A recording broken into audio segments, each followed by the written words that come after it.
دندن الهاجس على بدع طاروق القصيد، وشاش راسي للشعر وانتخى البدع الجزال.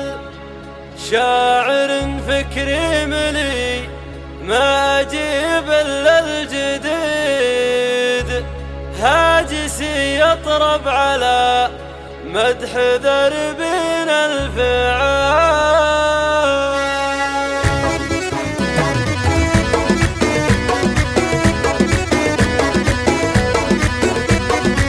دندن الهاجس على بدع طارق القصيد، شاش راسي للشعر وانتهى البدع الجزال. شاعر فكري ملي ما أجيب إلا الجديد، هاجسي يطرب على مدح دربنا الفعال. سوق والفرحة ترى روعي الفعل الفريد، محمد الله يسعده يرزق بشوف العيال. ألف مبروك وعسى دايم فرحة تزيد، الأصيل الهرزقاه وكرمه بنت الحلال. يوم قالوا لي عقد قلت يا جعل سعيد، يستحق عبد الله الخير يزيزم العيال. والنعم عبد الله اشهد انه حر عنيد، شامخ هو يهتمي كلمته لقال طاب، طيب ومدح شامل الجزل دايم يصيب. اشهد عبد الله كفو بالكرم نضرب مثال. ابن محمد لن